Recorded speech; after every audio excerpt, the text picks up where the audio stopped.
Halo teman-teman, selamat datang.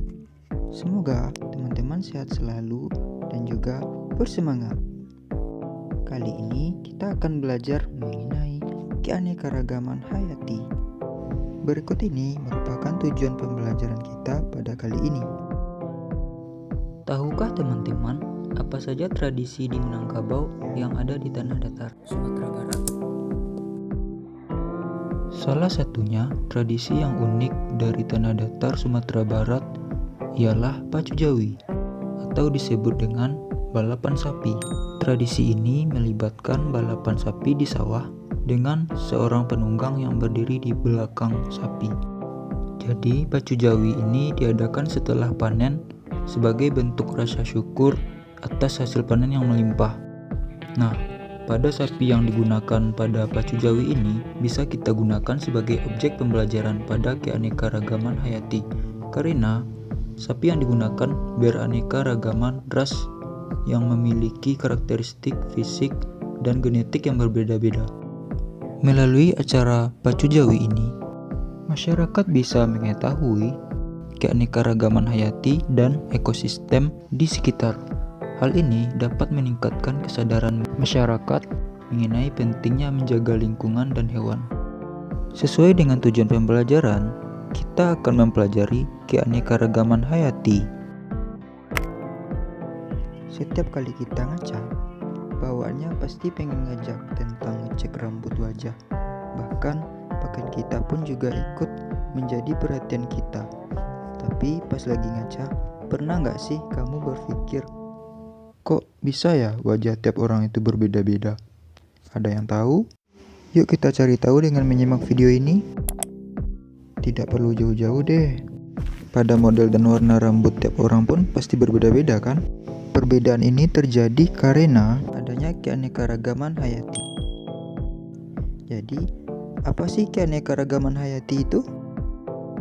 Keanekaragaman hayati adalah keanekaragaman pada makhluk hidup yang menunjukkan adanya variasi bentuk, penampilan, ukuran, serta ciri-ciri khas lainnya. Keanekaragaman hayati ini juga tertulis di dalam Undang-Undang Nomor 5 Tahun 1994 dan juga sudah dijelaskan oleh Allah Subhanahu wa taala di dalam Al-Qur'an. Quran surah Fatir ayat 27 yang artinya, tidakkah engkau melihat bahwa sesungguhnya Allah menurunkan air dari langit, lalu dengan air itu kami mengeluarkan hasil tanaman yang beraneka macam warnanya. Di antara gunung-gunung itu ada bergaris-garis putih dan merah yang beraneka macam warnanya, dan ada pula yang hitam pekat. Nah, jadi pada ayat ini menggambarkan keajaiban ciptaan Allah Subhanahu wa taala dalam menciptakan berbagai macam buah-buahan dengan warna yang berbeda-beda, serta pemandangan alam yang indah dan bervariasi di sekitar kita. Begitu juga dengan manusia yang memiliki berbagai ukuran tubuh, perbedaan warna rambut, serta ciri khas yang berbeda dengan manusia lainnya. Selanjutnya kita akan bahas tingkat keanekaragaman hayati. Keanekaragaman hayati dapat dibedakan menjadi 3 tingkatan. Keanekaragaman gen ditemukan pada makhluk hidup satu spesies. Keanekaragaman jenis ditemukan pada komunitas, sedangkan keanekaragaman ekosistem ditemukan pada suatu wilayah. Keanekaragaman gen adalah perbedaan atau variasi gen yang terjadi dalam satu spesies makhluk hidup. Atau kita bisa simpulkan bahwa keanekaragaman gen itu spesies yang sama tetapi beda gen atau varietas. Contohnya variasi pada bunga rosa hibrida atau bunga mawar. Bunga mawar itu ada yang warna merah, pink, putih, dan kuning. Kenapa bisa berbeda? Karena gennya berbeda. Jadi keanekaragaman gen inilah yang menyebabkan adanya variasi antara individu. Jadi gennya berbeda, spesiesnya sama-sama rosa hibrida. Pada kita, Homo sapiens, manusia, yang membedakan kita itu warna rambut, bentuk tubuh, warna mata, dan lain-lain. Sedangkan keanekaragaman spesies Walaupun mereka berbeda spesies, tapi mereka dalam satu genus atau famili yang sama. Contohnya, harimau, singa, macan, dan kucing. Walaupun mereka berbeda jenis, habitat, dan perilaku, tapi tergolong dalam satu famili yang sama. Keanekaragaman ekosistem Terbentuk karena berbagai kelompok spesies menyesuaikan diri dengan lingkungannya. Kemudian, terjadilah hubungan yang saling mempengaruhi antara satu spesies dengan spesies lainnya, serta antara spesies dan lingkungan abiotik tempat hidupnya. Contohnya, ekosistem padang rumput. Ekosistem padang rumput ada interaksi yang biotik sama biotik. Di sini tentu saja berbeda dan terjadi interaksi. Contoh biotik adalah domba, lalu juga ada rumput. Untuk abiotiknya ada air, udara, cahaya matahari, dan lain-lain. Sampai di sini paham dulu ya mengenai tingkat keanekaragaman hayati. Kita masuk ke materi selanjutnya, yaitu persebaran flora dan fauna di Indonesia. Seperti yang kita tahu, peta Indonesia ada 5 pulau yang besar, yaitu ada Pulau Sumatera, ada Jawa, Kalimantan, Sulawesi, dan Papua.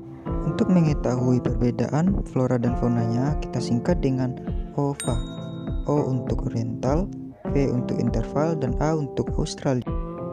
Pertama, daerah oriental. Untuk daerah oriental ini akan mencakup Pulau Sumatera, ada Jawa, Kalimantan. Untuk daerah peralihan ada Sulawesi dan Maluku. Untuk yang Australis itu ada beberapa wilayah Maluku dan ada wilayah Papua. Untuk memahaminya tentunya kita membagi dengan 2 garis, yaitu ada garis Wallace ke daerah oriental sama peralihan, dan Weber itu untuk peralihan sama si Australis.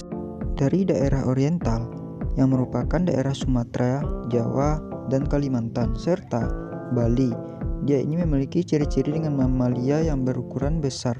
Contohnya seperti gajah, orangutan, dan harimau. Untuk floranya termasuk yang tumbuh sekali saja, contohnya seperti Rafflesia. Pada daerah peralihan itu merupakan Sulawesi serta beberapa wilayah Nusa Tenggara. Ciri-ciri hewannya itu bermigrasi. Tentu saja banyak jenis reptil yang endemik seperti komodo, burung maleo, dan anoa. Wilayah terakhir yaitu wilayah Australis. Di sini banyak sekali jenis burung yang memiliki warna yang cantik. Contohnya burung cendrawasih.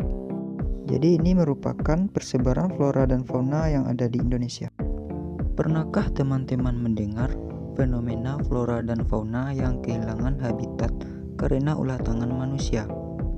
Contohnya seperti pengecilan habitat yang harusnya wilayah itu pas buat hewan, tapi karena kerusakan habitat tadi di daerah kecil, maka hewan sulit untuk beradaptasi.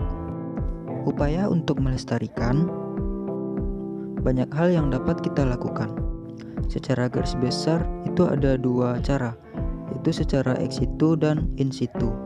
Untuk secara in situnya contohnya seperti Taman Nasional Cagar Alam dan Suaka Marga Satwa. Jadi teman-teman bisa mengenalnya dengan Taman Nasional yang ada di ujung kulon. Cara ex situnya itu dengan pelestarian di luar habitat. Contohnya seperti kebun binatang, kebun raya Bogor, yang artinya udah ada campur tangan manusia di dalamnya. Lalu bagaimana dengan manfaat keanekaragaman hayati? Jadi banyak sekali manfaat keanekaragaman hayati ini. Salah satunya sebagai sumber ilmu pengetahuan. Seseorang harus mengetahui ilmu anatomi hewan dan tumbuhan agar bisa mengembangkan potensinya dari tumbuhan dan hewan tersebut.